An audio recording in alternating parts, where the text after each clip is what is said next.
Vocês estão vendo esses livros aqui? Eles são bonitos, né? Eu também acho super bonito. Uma capa totalmente diferente dos outros livros que eu costumo ter aqui na minha estante. A gente tem aqui Black Beauty. E aí é uma textura de tecido. É um livro com capa muito bem luxuosa, assim, né? Vou mostrar rapidinho. O vermelho, o amarelo. Tenho esse aqui também, que é do Primo Basílio. Todos eles são de capa com tecido, sabe? E eles são muito bonitos, uma textura muito bonita. Mas imagina que você tá passando a mão nesse livro, você tá lendo esse livro, e aí à medida que você vai passando a mão nas páginas, ele vai te envenenando. Então o caso de hoje que eu venho trazer para vocês é muito curioso, porque tiveram sim casos de livros envenenados e outros adornos para casa que foram envenenados por uma substância letal e que muita gente não sabia naquela época. E hoje a gente vai falar sobre o arsênio, que é um pigmento, um tipo de pigmento ali que ele coloriu roupas, papéis, papel de parede, flores falsas e capas de livros. Bom, meu nome é Richard, se você não me conhece, aqui eu falo muito sobre livros, sobre mistério, terror, sempre trazendo uma curiosidade, alguma leitura que eu trago para você também. Se você gosta desse tema, se inscreve no canal se você não é inscrito. Bom, para entender melhor o que aconteceu, a gente precisa entender o contexto. Então, a gente está na Inglaterra do século XIX. Aí vem a Revolução Industrial, que está em pleno vapor. Imagina aí. As cidades crescem, a classe média surge e com ela vem um desejo enorme de ter uma casa bonita, roupas elegantes, objetos que comuniquem status ali. E aí aparece uma cor verde, não qualquer verde, um verde mais esmeralda, intenso, vibrante, que parecia brilhar. Uma cor que nenhum pigmento natural conseguia reproduzir com aquele tipo de saturação. Esse pigmento ele foi desenvolvido em 1814 comercialmente lá na Alemanha. Ele ficou conhecido por vários nomes, e verde e esmeralda, que talvez até a gente já conheça mais. A fórmula ela era simples: acetato de cobre combinado com trióxido de arsênio, produzindo o acetoarsênito de cobre.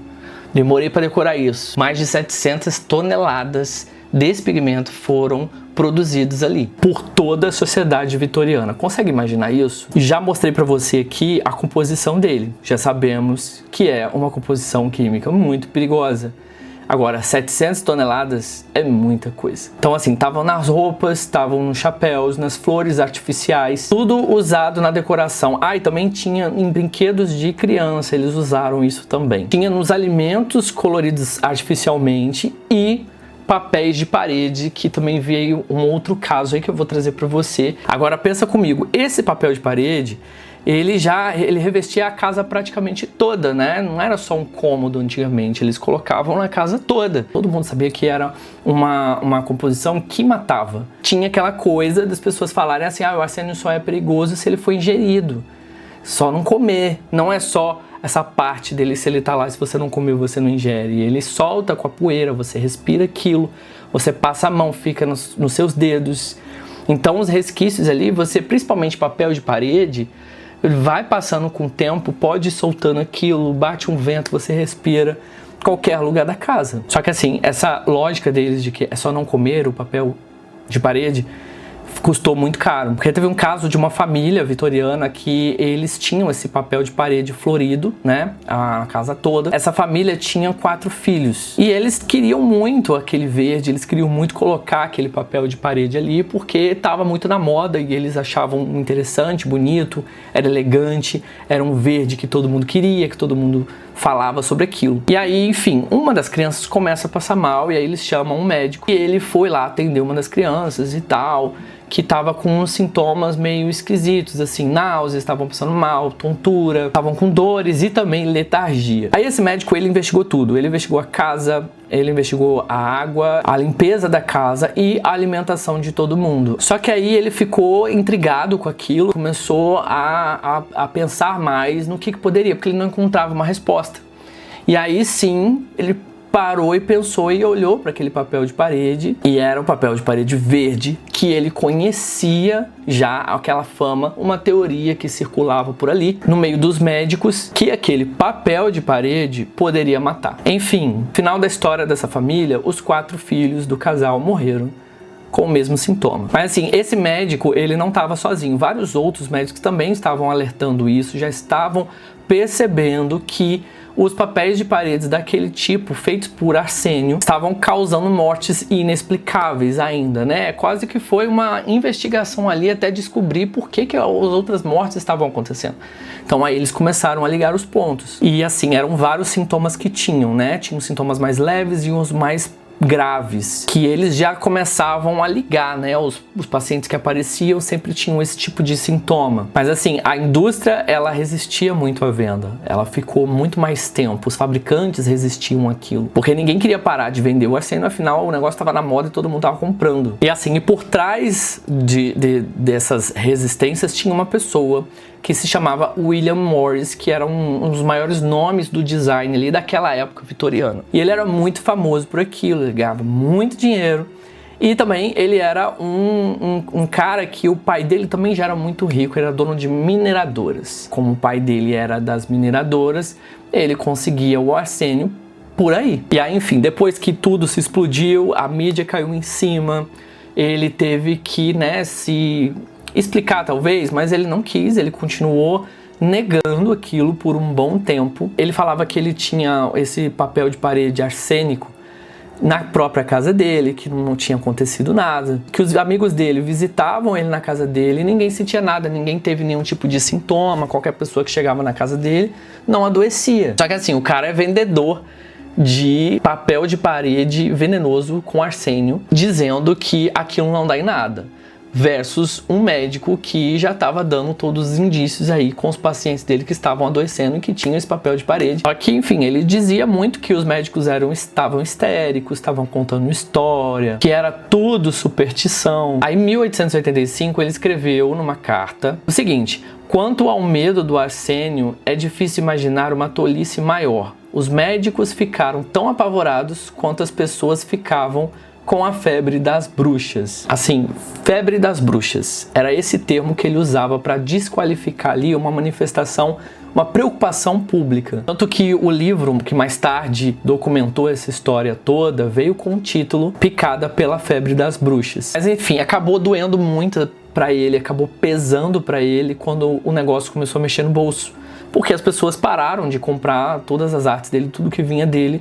As pessoas pararam por causa dos rumores. Então, acredito eu que as pessoas ficaram mais do lado da ciência e dos médicos.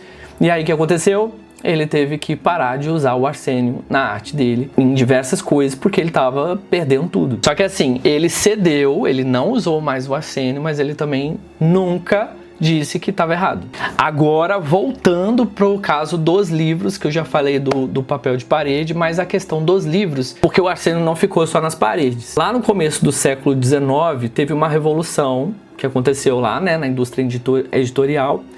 As obras artesanais em couro eram caras e demoradas. E aí a Revolução Industrial precisava de uma solução mais rápida e barata para encadernar os livros em massa. Porque a população que sabia ler estava crescendo e ela queria livros. Aí na década de 1820, o editor William Pickering e o encadernador estavam desenvolvendo um processo de revestir o tecido com amido, criando um primeiro material viável para capas de livros em escala industrial. Era mais barato que couro, democratizava a leitura também. Esse tecido podia ser tingido como o pigmento da moda, verde e esmeralda. E aí, durante décadas, esses livros foram impressos, encadernados com esse aceto arsênito de cobre. E aí eles ficavam nas prateleiras, eles ficavam empilhados, eles ficavam nas bibliotecas, eram manuseados por bibliotecários, por estudantes, por visitantes. E assim, ninguém sabia. E aí a gente chega no presente. Teve uma moça chamada Melissa que ela decidiu publicar um livro quase catalogando esses livros que estão por aí, que tem esse tipo de composição na capa. O livro dela é o projeto Livro Venenoso, para localizar e catalogar aí todos esses volumes. Até agora, a equipe encontrou 88 livros do século XIX contendo esse pigmento arsenical. 70 tem capas inteiramente cobertas com tecido verde vívido. O restante tem o pigmento em rótulos ou em elementos decorativos. E assim, ela estima que devem ter milhares desses livros espalhados pelo mundo, principalmente com bibliotecas que fossem ali do século XIX. E aí agora, recentemente, em 2025, a Biblioteca Nacional da França colocou 4 livros em quarentena depois de cruzar o acervo com a lista desse Poison Book Project. Enfim, o mais louco é que isso foi uma coisa da época vitoriana. Aconteceu lá, aconteceu no pós, aconteceu pouco tempo atrás. Então, ainda tem esses livros, né? O mais louco é que naquela época as pessoas ainda negavam muito, tudo por conta do dinheiro. Mesmo sabendo a periculosidade que estava ali para a vida das pessoas, dos clientes, né? O que é louco, isso você vê. Aliás, não é tão louco, a gente sabe que tem muitas indústrias que não estão nem aí. E o louco também é que talvez tem outros livros aí espalhados que a gente nem sabe onde que estão, se eles estão com muita composição ou não, mas é um caso meio que assustador, né? Você concorda comigo? Aí na próxima vez que você pegar livros assim, você vai lembrar desse caso que eu te contei, mas aí você vai pegar esse livro com muito mais calma, com muito mais cuidado. Agora me conta aqui se você já sabia dessa história do papel de parede ou dos livros com o arsênio. Então é isso, eu espero que você tenha gostado do vídeo. Se você gostou, dá um like, comenta aqui embaixo se você conhecia essa história e qual outro tipo de vídeo você quer ver aqui, que eu posso anotar no meu caderninho. Eu vou ficando por aqui e a gente se vê no próximo vídeo. Fui!